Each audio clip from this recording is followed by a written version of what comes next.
बीमारी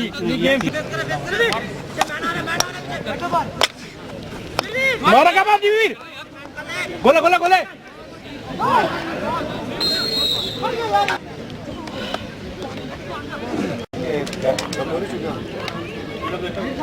Yalan tuzağına port var.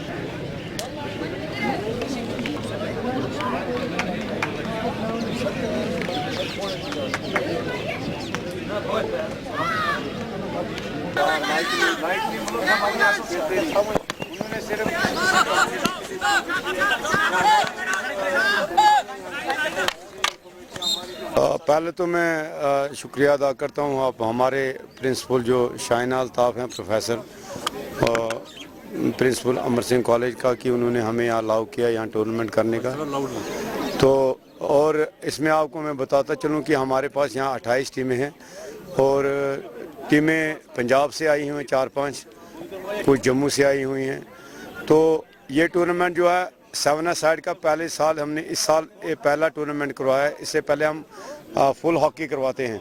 तो हमारा ये मोटो है कि जो हमारी जो एलिंग हॉकी जो पिछले कई दहाइयों से पीछे चली गई थी उसको एक बारी फिर रिवाइव करें और हमारे जो बच्चे जिनका टैलेंट बहुत अच्छा हॉकी था वो फिर एक बारी फिर वो ग्लोरी वापस आए हॉकी की।